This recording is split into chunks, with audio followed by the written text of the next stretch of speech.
What is up, everybody? It's Cody with Blood Money MMA Bets, and I'm here with the super early breakdown for UFC Sao Paulo, Derek Lewis versus Jailton Almeida. And this is going to be a pretty good card. We had 14 fights. We're down to 13 now that the David Onama fight fell off, but it's still 13 really good fights with some really good betting spots on this card.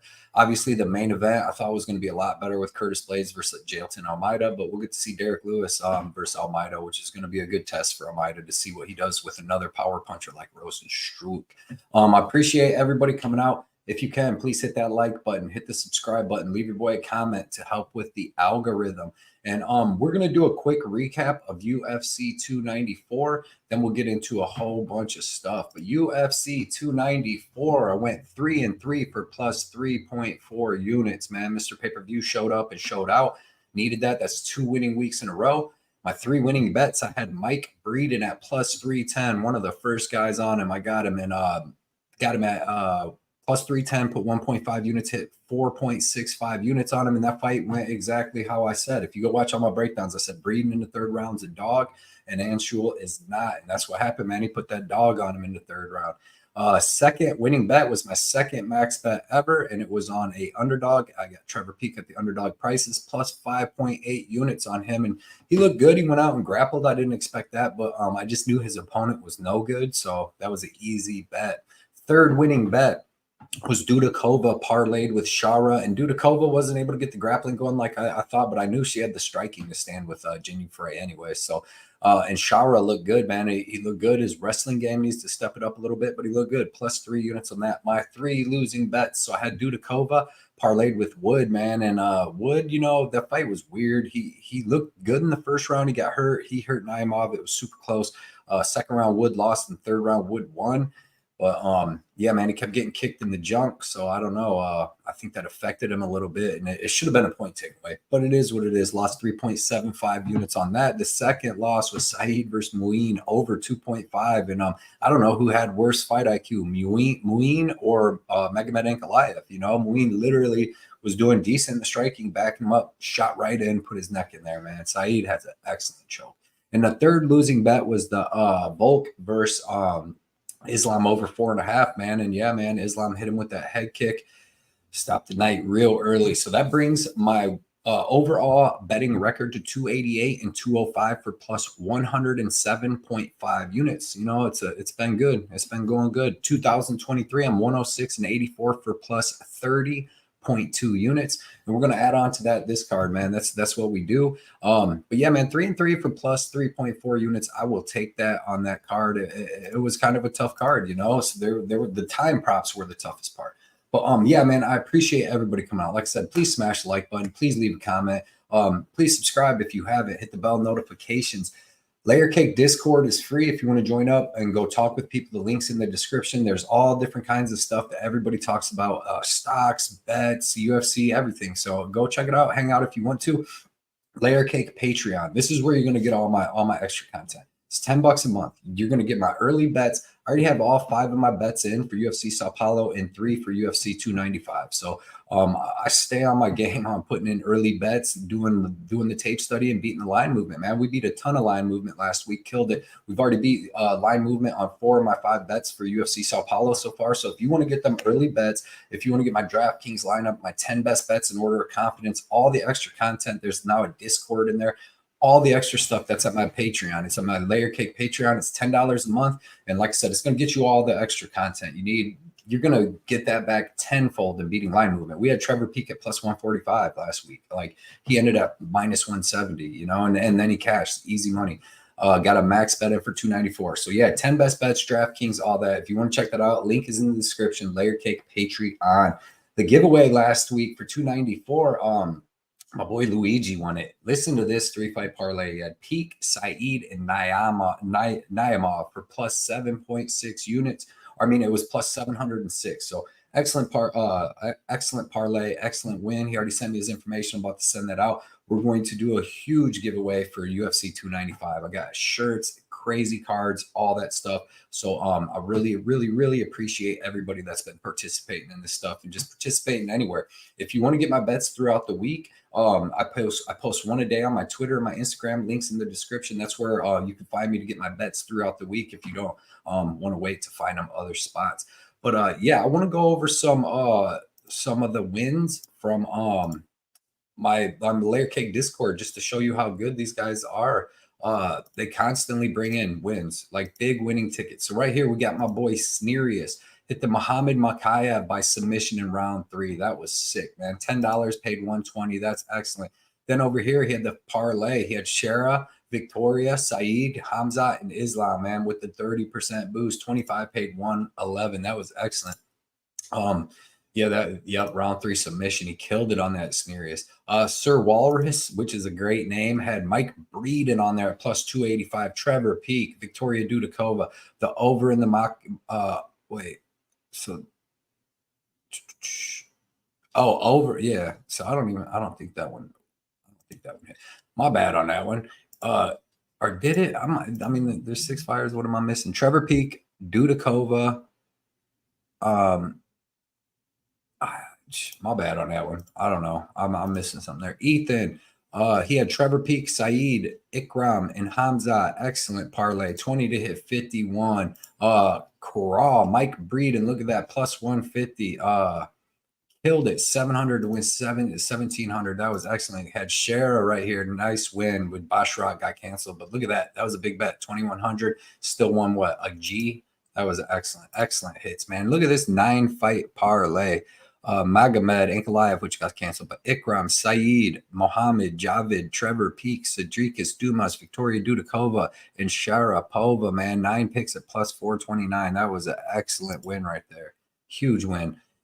OG NGM had Islam and Shara. That was an excellent parlay. That hit super easy. Victoria Dudakova and Hamza just hitting picking easy good fights. Sharapova, Dudakova, Naimov and Trevor Peak. Look at that. That's a huge win. A bunch of killer wins, man. Bunch of them. Look at that. Plus 695. Joey Doc K put in a bonus bet. 5 picks. Look at this. Won 720 with the odds boost. Look at that. Won 720. Magomedov, Saeed, Ikram, Hamza, and Makayev. That was excellent.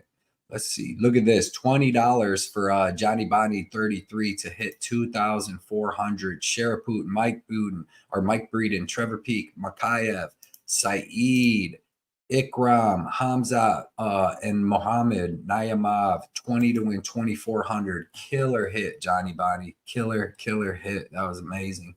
Mac Frost right here with the Mike Breeden to win in round 3 and the Mohammed Makayev by submission. That's amazing. 10 to win 661. Killer hit. My boy Flav out here with the Shara and the Trevor Peak, man, getting a nice 2-leg parlay in. Luigi, here's who won the contest. Trevor Peak, Makayev by submission. Look at this. Saeed, Ikram by KO or submission. Fight start round 2 with Hamza. Under 3.5, mixed in some football games. Dudakova, Trevor Peak, and Saeed. I'm not sure what that. 250 to win 32. That's a killer hit. That's a killer hit. And the last one, Eric, had a 6-leg parlay. Yes, fight go to the distance with Naimov, Makayev, Saeed, Trevor Peak, Mike Breeden.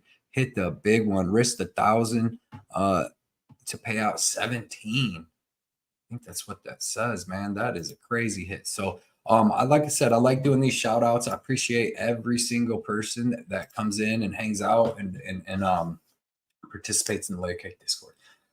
All that is done. Let's get into these fights. Like I said, we had 13 fights, but now we're down to 12, or we had 14 and now we're down to 12, or 14, now we're down to 13. First fight on the card is Daniel Marcos versus Victor Hugo. Daniel Marcos is 15-0, 30 years old, 5'7" with the 69-inch reach. Victor Hugo is 24-4, 30 years old, 5'7" with the 71.5-inch reach. So you see Hugo has 2.5 inches of reach. And Daniel Marcos is minus 250. Hugo's right around plus 200. And Daniel Marcos, man, tough guy to figure out. You know, he's 15-0. He's only got about 3 fights in the last 4 years, 3 fights in the last 4 years. So it's hard to go back and look at his fights, and he had some lower level fights going into the Contender Series, but he came on the Contender Series and looked amazing versus Brandon Lewis, put on a crazy pace, slowed down a little bit in the 3rd round, but still looked really good. Then he came in against Simon Oliveira. Simon Oliveira tried to take him down and grapple him for the whole first round and a half, and he could not do it, tired himself out, and Marcos was able to take over and finish him with sick knees to the body in the clinch. And then Davey Grant, man, I thought he lost that fight, but he put up a decent fight, but he was low output in that one, which was weird because he didn't even land a head strike till 6.5 minutes into the fight. He was in the 2nd round before he landed a head strike. But yeah, man, he's good. He's got nice volume kickboxing. He's got a strong clinch with excellent knees. He's got really good takedown defense. He showed that on the Contender Series. He showed it against Simon Oliveira. And David Grant didn't really try to take him down. They just stayed at a slower kickboxing match. But I like the way he works the body with punches and kicks. He's got good boxing. He throws nice combos. He's super tough. Seems like he has pretty decent cardio. Power leg kicks. Very durable, never been finished. Even if you go back to his amateurs, he's like 21-0. And I like his clinch knees. I don't really see where he's weak anywhere. Victor Hugo, he's excellent fighter too. He hasn't lost in 9 years, 24-4 with 17 finishes. He's got 9 submissions, 8 KOs. So he does it any way that he can get it done. And you've seen on the Contender Series, he had a good fight with Torres Call, the dude from Peru, and they went at it, man. They both threw down. It looked like Hugo was kind of slowing down, and then he hit that knee bar. But it's weird because if you watch Victor Hugo in most of his fights, it looks like he's one of them dudes that looks like he's slowing down because he throws power and everything, but he keeps fighting through. He's like not comparing him to Diakiese du Plessis, but it just looks like he's tired, but he still fights through it with power, stops takedowns, gets his own. All that stuff. But he's got a very dangerous BJJ. You see knee bar and heel hook just in his last 2 wins. He's dangerous on the ground. He's got good wrestling. He's got a nice single leg takedown. Standing, he's got powerful striking, good power in both hands. He throws powerful leg kicks, crazy heel hooks and knee bars, just very well rounded and very tough. He's taking this fight on short notice, and that could be a little problem, but man, this is going to be a really good fight. I don't think Marcos should be a -250, but I do think he should be the favorite because I think Marcos has good enough takedown defense to stop Victor Hugo's takedowns. And even if he would get taken down, be able to pop back up. And then on the feet, I favor Daniel Marcos because he throws a little bit more volume, and it seems like he has a little bit better cardio. But I'm staying away from this fight. I'm going to take I'm going to take Daniel Marcos by decision. But I'm going to stay away from betting this fight because Victor Hugo's tough and he could easily get this done with the different skills that he has. Next fight is in the men's 155-pound division. We got Kaue Fernandes versus Marc Diakiese. Fernandes is 8-1, currently sitting at +140. He's 5'9". It says 5'9". He's 6 foot tall. I watched a bunch of his tape and I've seen a bunch of the stats, and he's actually 6 foot tall. He's a pretty big dude. He's not 5'9". But and he's got a decent reach too. Marc Diakiese is 16-7, currently sitting at -150. He's 5'10" with the 73-inch reach. Like I said, Fernandes will be a little bit taller. So I go watch Fernandez's fights, man, and he's got good striking. He's got a really good kick game. He's throwing kicks with both legs with pretty good power to the legs. He's got a nice head kick knockout in his last fight against Felipe Douglas 45 seconds in. And he seems pretty well-rounded. He's a BJJ black belt, pretty good offensive and defensive wrestling. Like I said, KO power in his feet, powerful striking. The only thing that I didn't like about him is when I watched his fight versus this Luan Sardina, which that guy's actually pretty good. He's I believe he's 9-0 now. But he came out, he took him down, wrestled him, held him down. Fernandes did to Sardina and dominated him in the first round, and then came out in the second round. And this was just 2 years ago and was like completely gassed, like a whole different fighter. And his punches were coming sloppier. He would go up against the cage in the third round, and Luan's just beating him up, almost getting him out of there. But man, he's super durable. But I did not like that he slowed down the way he did. And then I even watched his other fight where he went, let's see, right here, where he went to the second round, and he even looked a little slower in that fight coming out in the second round. He's like not near as crisp, and you can't be slowing down when you're fighting Marc Diakiese. Marc Diakiese's been in the UFC for a long time, man. He's got at least 10 UFC fights. He's won some, he's lost some. You know, his last fight kind of sucked. He fought Joel Alvarez, and he was doing good in that fight. I thought he won the first round. He landed a takedown in the second round. It looked like Alvarez was definitely slowing down. They had some scrambles on the ground. Alvarez got up, and then they clashed heads really hard. And then Diakiese went up against the cage, you know, and looked for the ref, like to stop it for a second. Ref didn't, and Joel Alvarez took a complete advantage of it and choked him out. You've seen that too before. He had kind of a bad fight against Michael Johnson, but Michael Johnson had phenomenal takedown defense, and he is a vet in the UFC, man. Like Michael Johnson beats up a lot of people. So if you don't have the correct game plan and can't completely out wrestle him, you're probably not going to beat him unless you're Diego Ferreira and hit him with that crazy shot. But you've seen against Vyacheslav Borshev and Damir Hazovic, man, his wrestling game has really stepped up lately. He's got phenomenal cardio. He's got really good striking. He came into the UFC as a striker. He's got powerful leg kicks. He's got good boxing. He's got really good cardio. He's got good timing on his takedowns. He's got really good wrestling, and he's got good BJJ. He stays safe in his fights. Rafael Alves did guillotine him, but that was after hitting him with a giant knee and rocking him and taking him down. But this fight is going to be a good fight. Both these guys are well-rounded, but I like Marc Diakiese all day here. He's got the UFC experience. He's very durable as a striker, and he's got really good striking. So the striking is going to be at least even at most. And then on the ground, man, I favor Marc Diakiese. I think he's going to have better wrestling, and then he's going to definitely have the better cardio from what I've seen. So if Diakiese can make it out of the first round, stay safe, not get finished, he's going to come out, and Kaue is going to look like a whole different fighter. I can guarantee that, especially Caiu's at home in front of his Brazilian fans. He's never fought in the UFC debut. He's only 8-1, you know, and he hasn't fought the highest level of competition. So give me Marc Diakiese in this fight all day. Like, I really do think that the first round's close. Diakiese can land some takedowns, and then in the second and third round, I think Diakiese starts giving him that vet lesson. Next fight is in the women's strawweight division. We got Monserrat Ruiz versus Eduarda Moura. And this is going to be a weird fight, man. You got Monserrat Ruiz, who I didn't even really know was in the UFC anymore. I think she's on a 2-fight losing streak and both finished losses, and she got dominated in both. But she's got decent Mexican wrestling. Like, she wrestled in Mexico. You know, it's not American wrestling, but still decent Mexican wrestling. She's got a good head and arm throw. You've seen against Cheyenne Smith, where she was able to land one every round on her and just hold her down. But she's super small. You know, she's what, 5 foot? She is 5 foot with the 61-inch reach. She's just too small for this division. She's got the decent head and arm takedown. Her striking's not good. She's just not really a good fighter. I think she's going to be out of the UFC after this. She's even coming in on short notice for this fight. Eduarda Moura, man, this girl is huge for the division. You see, she's 5'6" with the 66.9-inch reach. She's going to have 6 inches of reach and 6 inches of height. She's just going to be too big and too big and too strong for her here. She's got good wrestling. She's huge for the division. She's got pretty good wrestling. You've seen on the Contender Series. She's got good timing on her double leg takedown. She's just very big, very strong. On top, she's very heavy. She's got excellent ground and pound, excellent defensive excellent defensive BJJ, and she's got good submissions herself. You see, she's finished every single opponent that she's fought except one, and she did go to split decision with the girl that was 12-14, but man, that was the sloppiest fight because it was in a ring with actual ropes, and they just kept getting stuck in between them, and she was 4-0. She fought a girl with 26 fights, and since then, she has just dominated girls, you know. In her last fight on Contender Series, she showed that girl was very small too. I believe like 5'1" with the 60-inch reach. So she was a little bigger in Monserrat, and she just dominated that girl, took her down, beat her up, made her give up her back, and choked her out. And I think that's what's going to happen here. I think Eduarda is just going to be way bigger, way stronger. I think she's going to be able to land the takedowns, and I think she's going to be on top and beat up Monserrat just like she was beat up last fight by Amorim. She made Amorim look like she had a phenomenal gas tank. And Moura just dominated her the whole fight and then finished her in the third. I think Moura can finish her even earlier than that. So give me Eduarda Moura, and I'm going to say by ground and pound. Give me the TKO. Next fight is in the women's strawweight division, and this is going to be a phenomenal fight. We have Angela Hill versus Denise Gomes.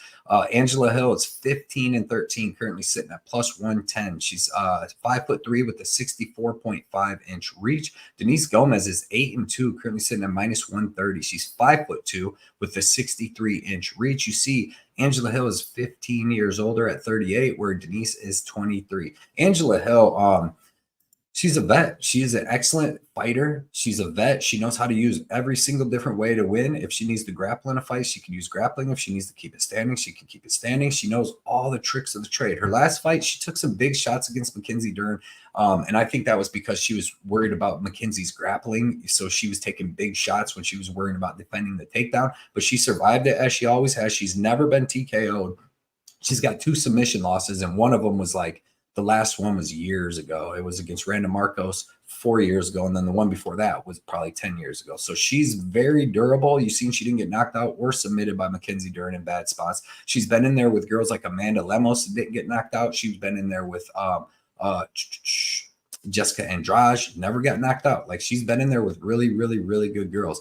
She's just excellent jab, good boxing. She really mixes up her grappling and striking well, and she throws a lot of kicks. She's super durable. She's got really good forward pressure. You've seen that against Lupita Godinez. You've seen it against Emily Ducote. When these younger girls that are good, their prospects come in and fight someone like Angela Hill, they can't get her out of there in the first round, and Angela Hill just keeps coming at you, keeps coming at you. She picks up the pace as the fight goes, and she just puts vet lessons on girls. She's got a lot of losses, but if you look who she's losing to, you know, Amanda Lemos, Verna Jandaroba, Mackenzie Dern, Michelle Watterson, but she won that fight. That I thought everybody thought she won that fight. She lost by split, but she's just a very well-rounded vet.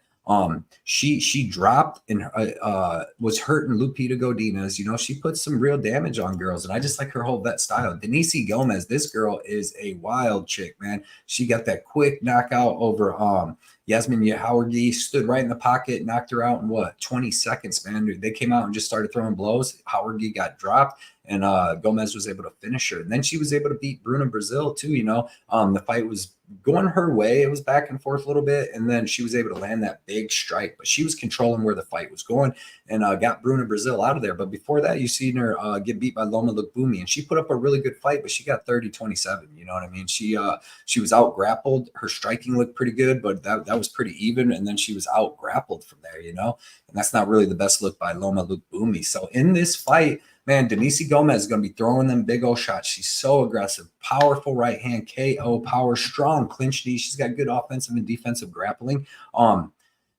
I'm not sold on her yet to beat a girl like Angela Hill. I just think that Angela Hill can stay away from the power and not get finished. She's never been knocked out. I think she could stay away from the power. The first round's obviously going to be really back and forth, but Angela Hill is going to stay away from the power, and while she's getting hit, she's going to be so much faster. Like, Gomez doesn't really throw like a jab, set it up 1-2, hitting you with these big shots. She just comes winging shots forward, and Angela Hill's been in there with girls like that. So I have Angela Hill is going to be able to avoid them big shots. I think Angela Hill's going to have the better grappling, the better striking. The only thing I think Gomez has on her is just raw power and being able to knock a girl out, but I don't think she's going to knock out Angela Hill. I don't think Angela Hill is just going to stand in the pocket and start throwing big shots right off the bat. I think Angela Hill works on her just like she did Lupita Godinez, and just like out strikes her. You know, Angela Hill is going to be the way better striker than Gomez, and you know Angela Hill is going to be the better grappler than Gomez. So give me Angela Hill. I like her at them dog prices, man. I think this is a really good fight for her. I think people are writing her off because she's older, but the thing is Angela Hill is a junkyard dog, a female. She doesn't fight like a 24-year-old. She still has good cardio, good toughness, good durability.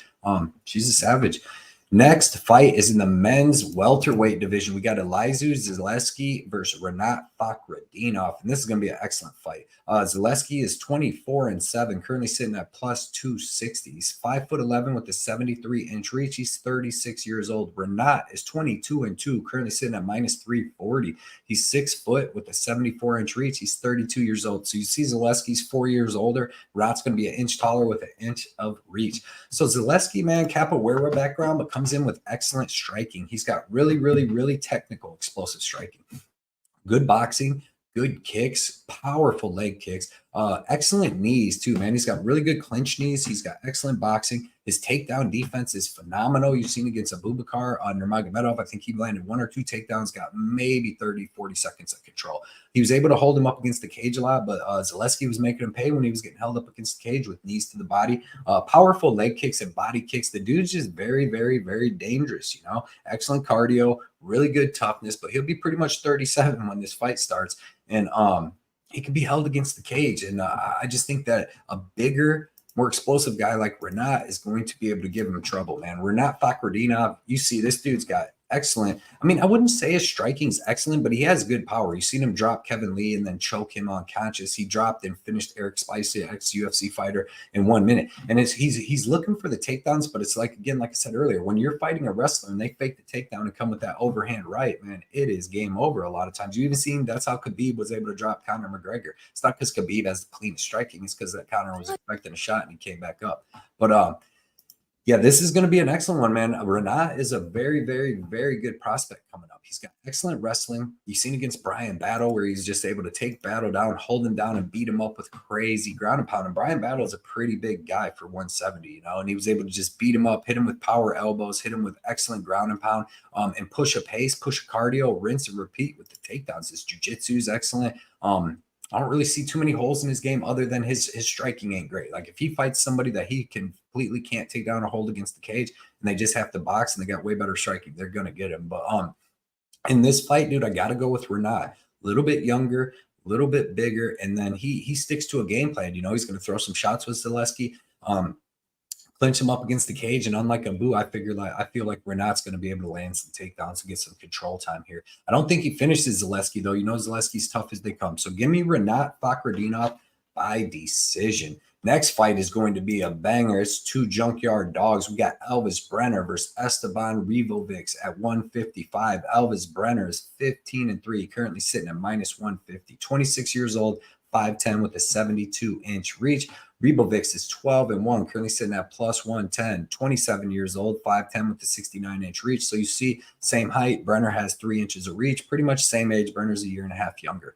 Elves Brenner, man, I'm actually super impressed with this guy. I bet against him in both of his UFC fights, and I paid the price for both of it. He came in and fought Zabura Tuhugov on short notice, won that split decision, landed some pretty big shots, busted up Tuhugov, and I feel like that's how he got the win, and he didn't even try to grapple in that fight. So when he fought Guram, I didn't know that he had pretty good wrestling. He's a shoot box guy, so he's got the aggressive striking, and he mixes in the grappling and BJJ very well. So when he fought Guram, man, he came out and started landing takedowns on Guram, really put a pace on him and wore Guram down, and then finished him in that third round. He looked good throughout the fight, man. He's got really good striking. He's aggressive shoot box striking, like I said. He's got excellent leg kicks, front kicks, all different kinds of kicks. His BJJ is phenomenal. He's got 11 sub wins, and he's got 7 arm bars out of them 11 wins. He's finished 13 of his 15 wins. The dude is dangerous. He's got good wrestling. He's aggressive, well-rounded. He's a junkyard dog. You see against Guram, he got elbowed while on the ground and pound, split his whole head open, man. He still just he just came back, fought hard, and got that finish, man. The dude is a junkyard dog. Works the body really, really well. And what I really like about him is he's never been finished in his whole career, and now he's grown into that 155 body. He was back fighting Gabriel Santos. He was fighting at 145 before he came into the UFC, and he looked like in that Guram fight he was a lot more muscular than in the Tuhugov fight. So I think that this is going to be a really, really, really good fight, because then you got another junkyard dog over here, Esteban Ribovics, man. His boxing is phenomenal. His pace is phenomenal. His cardio is phenomenal. Sorry, I know people say that phenomenal word a lot, but he's got really good striking, and he's got that good cardio. And the dude can go 3 hard rounds. He throws a lot of 6-punch combinations. But I like his strikes because they're short, they're straight, they hit with power. You've seen he hurt Loic Razabov a bunch of times, almost had him out of there. He hurt Kamala Kirk a couple times, almost had him out of here. Like, this kid's very good, and he's going to be able to beat a lot of people in the UFC. I just don't think he wins this fight. I got Elves Brenner here because I think that Brenner is going to have the grappling advantage. We've seen Ribovics get taken down like 9 times against Loki, and then he got taken down a couple times against and held down a lot against Kamala Kirk. So I just don't like the grappling side here. I think the striking is going to be even. I think both these guys are junkyard dogs, going to land some good strikes. But in the end, Elves Brenner is going to be able to land the takedowns, get the control time, maybe even land a weird submission. Like I said, he's got crazy arm bars, all that. And I just don't like Ribovics' ground game. If this was just a striking match, it would be like, the Tuhugov fight, just back and forth. But when you see Brenner mix in that grappling, wear on Guram and stuff like that, I think he can do the same thing here. Give me Elves Brenner, man. I think he gets it done by decision. Ribovics is super tough. So I like the over there, even though both dudes are finishers. I like the durability of both guys. Next fight is going to be a banger at 205. We got Vitor Petrino versus Modestas Bukauskas. Petrino is 9-0, currently sitting at minus 260. He's 26 years old, 6'2", with a 77-inch reach. Bukauskas is 15-5, currently sitting at plus 210, 29 years old, 6'3", with a 78-inch reach. So you see Modestas is going to be an inch taller with an inch of reach. Man, Vitor Petrino, man, this dude is a huge, like, Adonis-looking dude. I mean, look at that guy. He's just 6'2" and just pure muscle, just a big, thick dude. Super, super tough. super durable. He's another guy, man. He's big, muscular guy, and it looks like he's gassed out by the middle of the first round, but he just fights through it. That's just how he looks, and he still fights hard. He wrestles hard, grapples hard, still hits hard. His last fight with Marcin Prachnio, he showed a new grappling game where he's just a big, strong dude that could grab onto him, take him down, work him over on the ground, and then he submitted him in that third round. He had that back and forth fight with Anton Turkalj, which made me bet Turkalj against Tyson Pedro, which was a mistake. But yeah, man, his 2 wins over Rodolfo Bellato, though, are aging really well. He just had that knockout win on the Contender Series, and it's going to be it looks like he's going to be a good addition to the UFC himself. But this dude is a big, powerful dude that can fight wherever the fight goes. KO power in both hands, good wrestling, pretty good jiu-jitsu. It's getting better. He got his first submission ever. And he's fighting Modestas Bukauskas, man, who's a lower output kickboxer, but he's good, man. He's got pretty good kickboxing. He's got really good movement. This guy never stands in one spot. So it's going to be hard for Petrino and his power style to actually hit Modestas. But he's got really good footwork, really good movement. Powerful lead right head kick, and then he's got a nice lead left hook, man. He kept smacking Tyson Pedro with that and made him get gun shy to strike. And then even in his last fight with Zach Puaga, was hitting him with that left hook over and over and over. He's got good switch stance striking, but he's been finished 4 times in his fights. He's a little low output, and he slows down bad in the third round. So I was going back and forth on this because the line's so big on Bukauskas. Bukauskas can definitely win this fight. If he can just keep it standing the whole time, he could definitely win this fight because it's going to be back and forth, but he's also got to stay safe and not get knocked out. I don't know if he can do that, man, because he slows down so bad in the third round. And Modestas does have good movement, and he's got good footwork. But a lot of times when guys come forward at him, he's up against the fence. He backs out with his chin right up in the air, man. That's how like Jimmy Crute and a lot of people got him. I don't know if Jimmy Crute did, but he's been busted like that a lot. Even in his Pauga and Pedro fights, he caught some shots. He ate them well, though. But in this fight, I'm taking Victor Petrino because I think that this fight could go to decision. I think it goes to decision, to be honest. But I think Petrino can win one of the first 2 rounds, probably the first round, and then get that third round when Modestas Bukauskas slows down. But I'm not that confident on him. I'm not having him in any of my bets. I'm just going to watch that one as a fan, but I do think that one goes over. But give me Petrino by decision, but I think that fight's going to be pretty close. When I going into that, before doing tape, I thought I was going to max bet Victor Petrino. I'm not going to lie. Did the tape, and I'm like, it's going to be a little closer than I would like, especially at that price. So next fight is in the men's middleweight division. I'm really looking forward to this fight. We got Caio Borralho versus Abus Magomedov. Caio Borralho is 14-1, currently sitting at -300. He's 30 years old, 6'1" with a 75-inch reach. Abus is 25, 5-1, currently sitting at +220. 33 years old, 6'2" with the 78-inch reach. So you see, Abus is going to be an inch taller with 3 inches of reach. He's going to be the bigger man.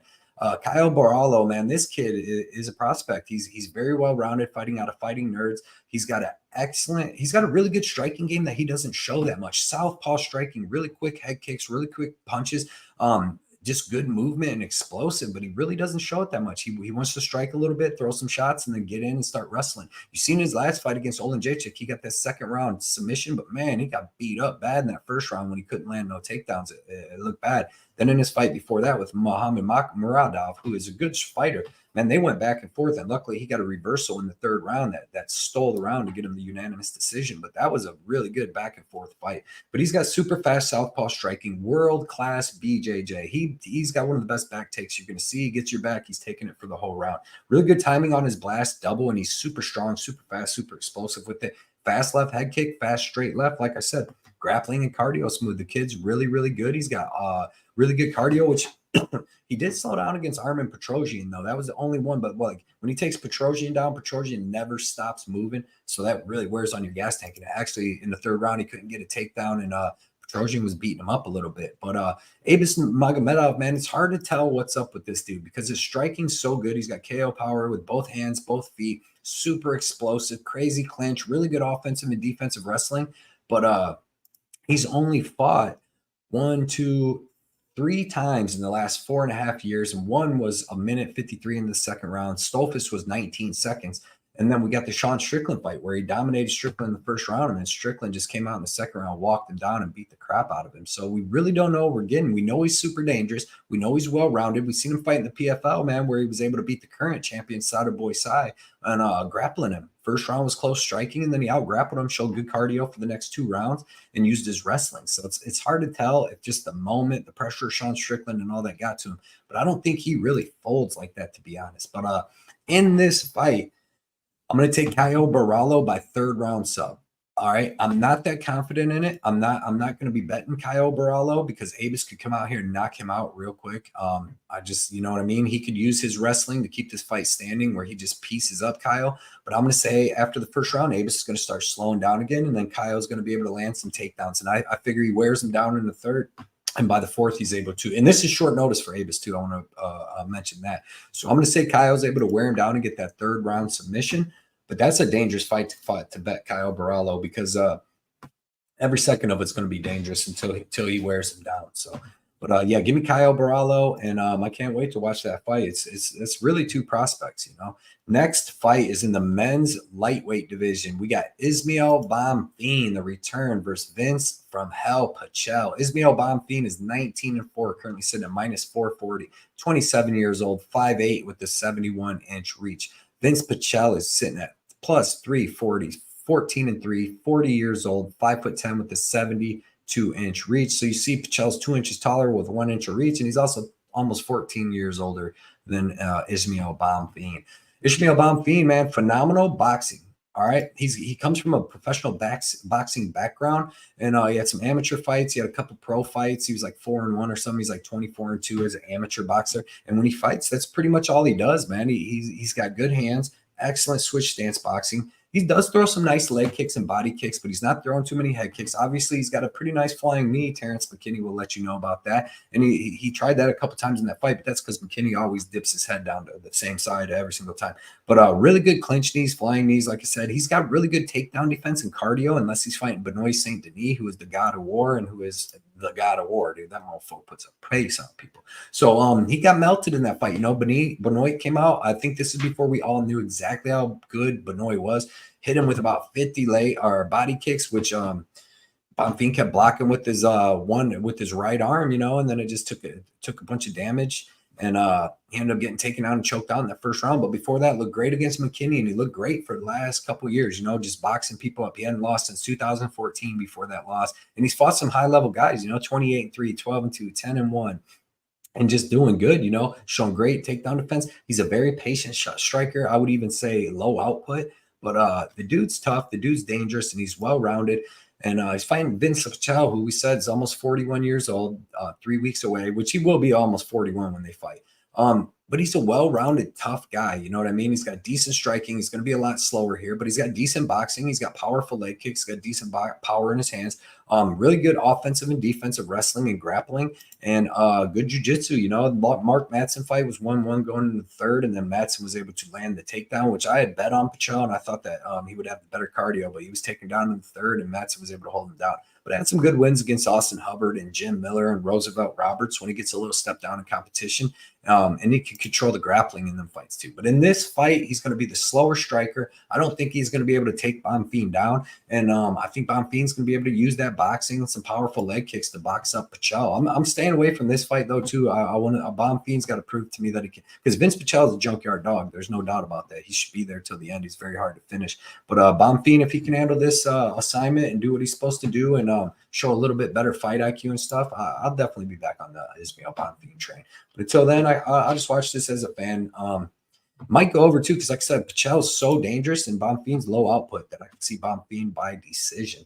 Next fight is in the men's middleweight division. We got Rodolfo Vieira versus Arman Petrosian. Rodolfo Vieira is 9-2, currently sitting at +110, 34 years old, 6 foot with a 73-inch reach. Petrosian's 8-2. Currently sitting at -125, 33 years old, 6'3", with a 71-inch reach. And this is striker versus grappler all day. Rodolfo Vieira, high-level black belt in jiu-jitsu. He's got pretty good wrestling. You know, he's just going to grab onto you, take you to the cage, and try to just body lock or trip you down. World champ jiu-jitsu. Like I said, his boxing's getting better, but I don't know if it really is. Like he looked better because he couldn't get Chris Curtis down. He tried like 21 attempts, but Chris Curtis looked like he was gassing from all the takedown attempts and was very low output with his striking and never hit him with a really good punch. Because then when he came out and fought Cody Brundage, man, Brundage was hurting him with every single punch that he landed. You know, we know Cody Brundage ain't really a knockout guy, but he was able to survive two getting wobbled and getting dropped in the first round. Came out in the second. Cody Brundage gassed like he does, and he was able to get the finish there. But before that, lost to Curtis, had that win over Dustin Stolfus, where it was back and forth, and then he got that win in the third round. But then he was also submitted by Anthony Hernandez. But pretty meat and potatoes, decent boxing, pretty good wrestling, and world-class jiu-jitsu, but he has a bad gas tank. He's slowing down after that first round for sure, and just not the same fighter, and it's different. Sometimes he won't even shoot a takedown in the first round like he did against Stolfus. He didn't even try until the third round, got him down and choked him out. But he's fighting Arman Petrosian, who's got a world-class kickboxer, kickboxing all over the world since he's a little kid.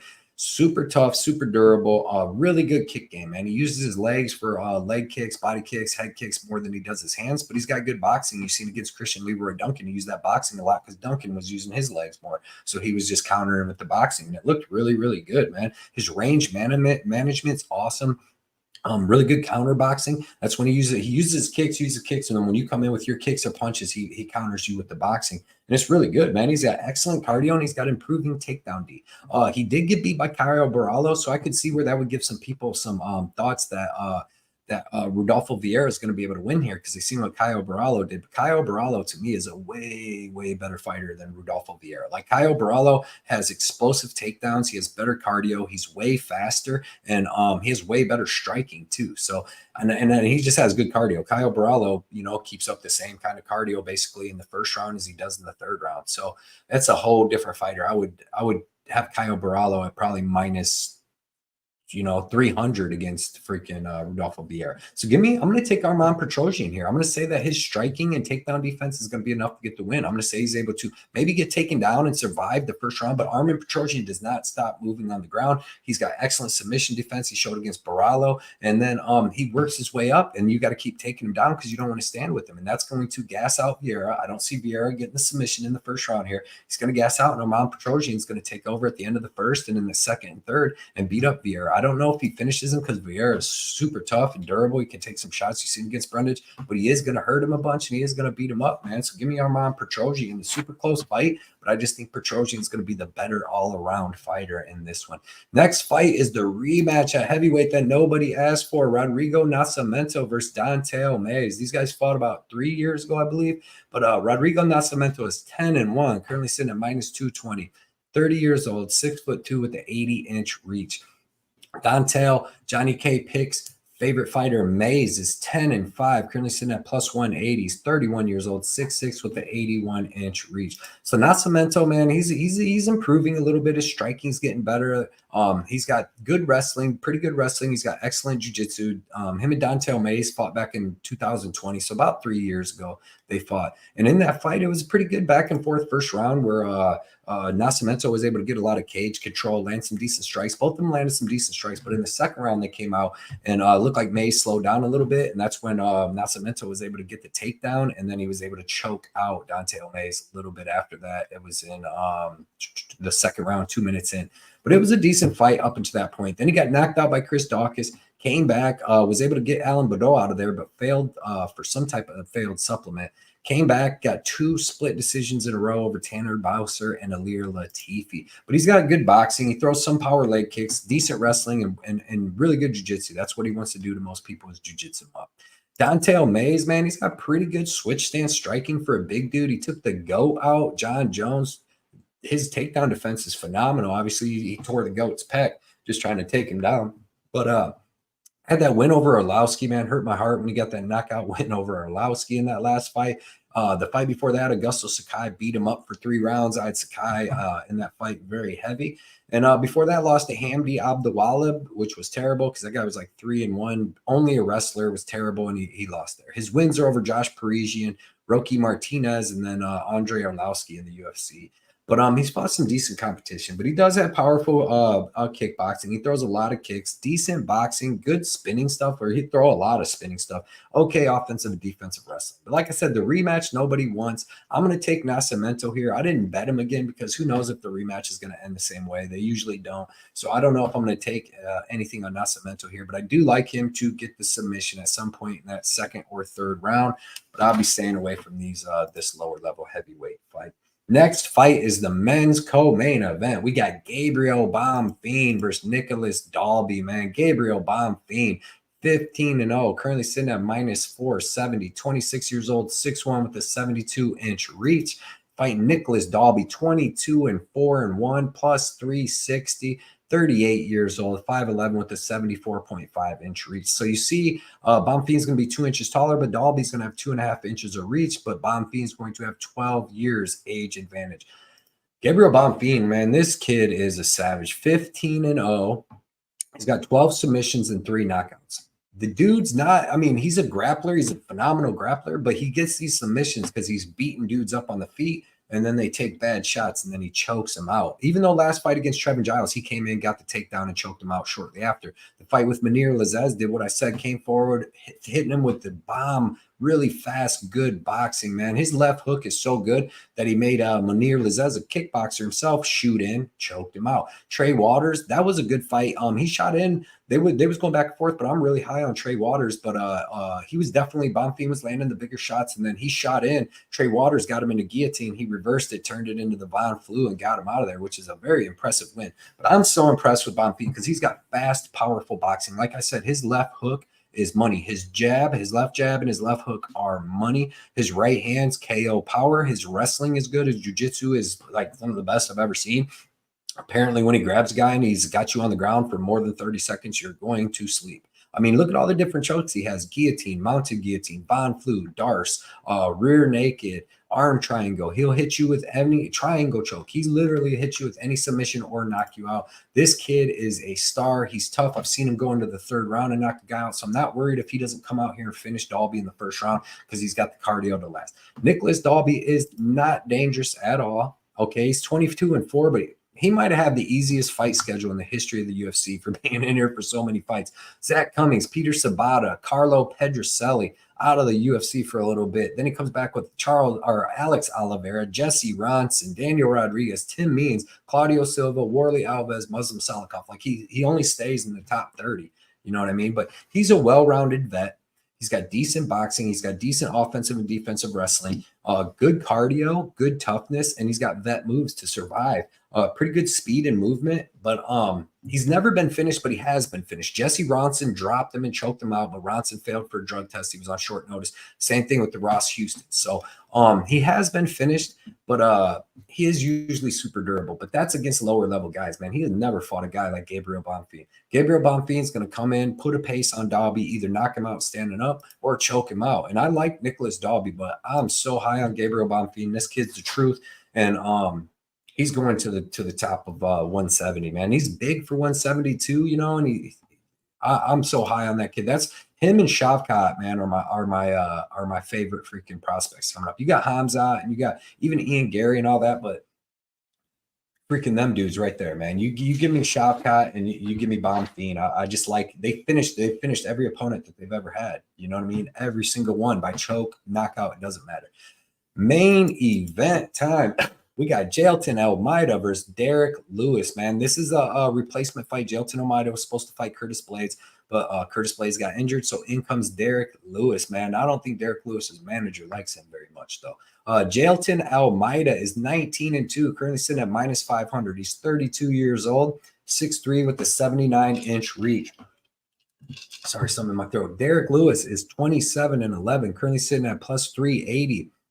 38 years old, 6'3", with a 79-inch reach. So you see everything's identical except the age, where Derek Lewis is 6 years taller, or 6 years older. Jailton Almeida, man. I guess he has decent striking. We don't see much of it. He usually comes forward, throws that front kick to the face, shoots a power double, gets guys down, and then chokes them out, man. He's got excellent wrestling, fast, strong, explosive wrestling. You've seen against Jaron Zeno Rosenstruck. Rosenstruck came out, did what he was supposed to do, put the forward pressure on Jailton Almeida, and usually it's hard for a wrestler to shoot off his back leg. So he's backing him up, Jailton throws some shots off the cage, shoots in, takes just a crazy little double leg shot, but got low enough to where freaking Rosenstruck just falls backwards and gets on top. And his submission and jiu-jitsu is world class. You don't see the jiu-jitsu on a big man like you do with this dude, but he's small for the heavyweight division. I do want to say that. But he beats guys up. His top control is phenomenal. His transitions are excellent. He gets on top of guys, beats them up, makes them give up their back, and chokes them out. If they don't give up their back, he just ground and pounds them out like he did Abradimov.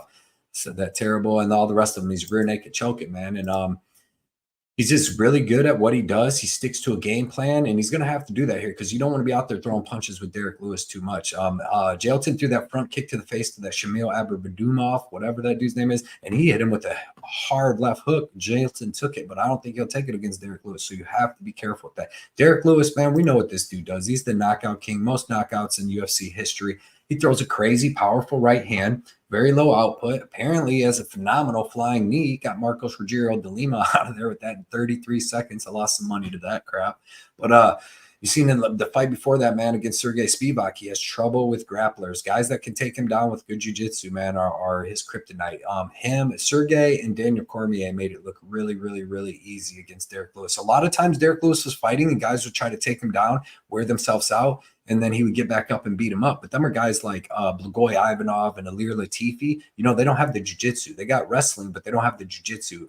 Alexei Oleinik was 57 years old when that happened, but because he got the jiu-jitsu and he landed a takedown, almost submitted Derek Lewis. But Derek Lewis was able to get up and put him out. But KO power, very dangerous, very explosive. He has bad cardio and can't wrestle. So in this fight, I'm going to take the phenom Jailton Almeida, man, to dodge that one big shot. And I believe that, you know, it's going to take one takedown. We've seen Derek Lewis doesn't have the best jiu-jitsu in the world. He's got a decent get-up game, but he just keeps get taken down and washed and repeated till he tires out, and then he gets either TKO'd or submitted. I'm going to say that he doesn't let Jailton Almeida TKO him. I'm going to say when he's getting pounded, when he's in mount, he's going to turn up, give his back, and Jailton Almeida will get the rear naked choke win. That's my final prediction for UFC Sao Paulo, man. I hope you guys really enjoyed this video. We're going to win some more money. I'm on a 2-week winning streak, about to make it to 3. Check me out on Instagram, Twitter, everywhere. If you want to join the Patreon, get all these early bets for all these cards, join it up, man. I appreciate you guys coming out. I appreciate any support that you can give. Hit the like button, hit the subscribe, bell notification, leave a comment for your boy, and I will see you guys on the next fight card. See y'all.